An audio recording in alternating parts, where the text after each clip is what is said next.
Bagaimana kita memandang IKN? Isu seputar IKN atau Ibu Kota Nusantara kali ini ramai diperbincangkan lagi. Salah satunya terkait pernyataan PKS yang terang-terangan menentang kebijakan IKN dan keras mengatakan kalau Jakarta tidak akan pindah sebagai ibu kota negara. Oke sip. Sebelum kita masuk ke pembahasan, pembangunan IKN sendiri telah memiliki landasan undang-undang. Selain itu, kalau tiap tahun pemilihan presiden ada wacana pemindahan ibu kota, tentu absurd. IKN telah kadung dan kepalang tanggung. Salah satu alasan penolakan yang ramai kemarin itu sih terkait historis ya. Sesederhana dulu proklamasi dilakukan di Jakarta. Tapi, mengapa rumah tempat proklamasi saja dulu malah diratakan? Selain itu, terkait pemindahan ibu kota sendiri, hal itu telah menjadi gagasan Presiden Soekarno dan pernah menjadi impian Presiden Soeharto. Sah-sah saja memandang persoalan IKN dari segi historis, tapi yang lebih krusial dan patut menjadi pertimbangan justru di persoalan yang pragmatis dan jangka panjang ke depan, baik pro maupun kontra. Kadang-kadang beberapa negara memindahkan ibu kota mereka karena alasan politik, populasi, atau ekonomi. Beberapa negara yang pernah memindahkan ibu kota mereka adalah Amerika Serikat, dari New York ke Philadelphia, lalu ke Washington DC. Brasil, dari Rio de Janeiro ke Brasilia. Presiden Jokowi sendiri beralasan pemindahan ibu kota ini menjadi penting sebab kurang lebih populasi di Pulau Jawa sudah lebih dari separuhnya. Di samping itu, persoalan banjir. Daerah khusus Ibu Kota Jakarta atau DKI Jakarta telah menjadi langganan banjir dari tahun ke tahun di setiap musim penghujan. Selain mobilitas, pemerataan ekonomi juga menjadi alasan Presiden Jokowi. Beliau merasa pembangunan telah begitu lama terpusat di Jawa atau Jawa sentris. Dari sudut pandang ini kita melihat arahnya memang ekonomi dan pembangunan ya. Bagaimana tanggapan masyarakat adat? Bagi sebagian pihak yang kontra maupun mendukung pemindahan ibu kota negara, dipilihnya Kalimantan sebagai lokasi pemindahan juga menimbulkan banyak pertanyaan, terutama terkait masyarakat dan kebudayaan yang telah lama ada dan tumbuh di sana. Sebab Kalimantan bukanlah hutan besar tak berpenghuni. Sejauh ini kritik keras yang dilayangkan oleh masyarakat Kalimantan adalah kurangnya peran pemerintah daerah maupun pusat melibatkan masyarakat dalam proses pembangunan IKN tersebut.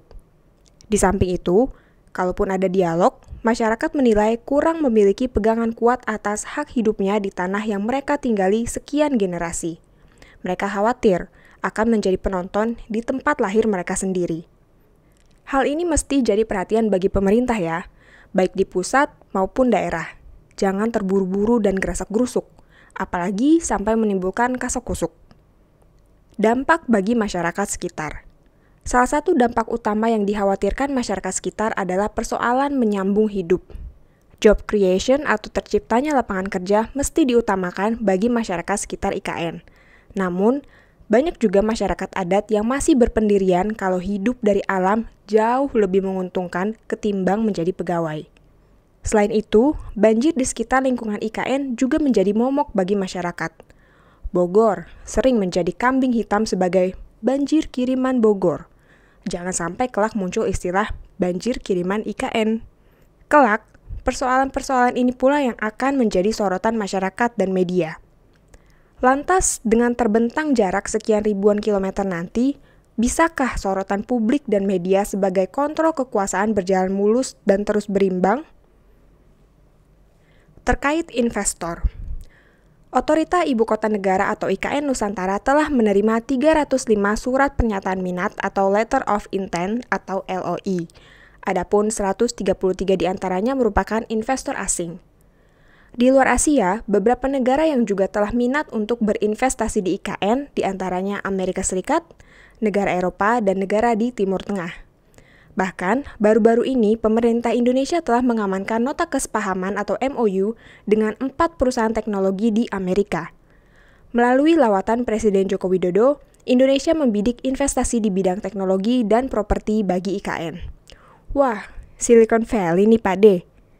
Selain itu, tersiar kabar akan adanya beberapa universitas mancanegara yang mendirikan kampus di IKN, salah satunya Stanford University.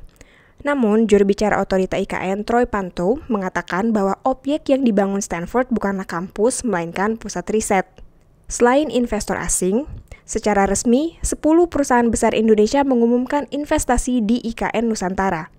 Pengumuman ini langsung disaksikan Presiden Joko Widodo ditandai dengan peletakan batu pertama atau groundbreaking di IKN.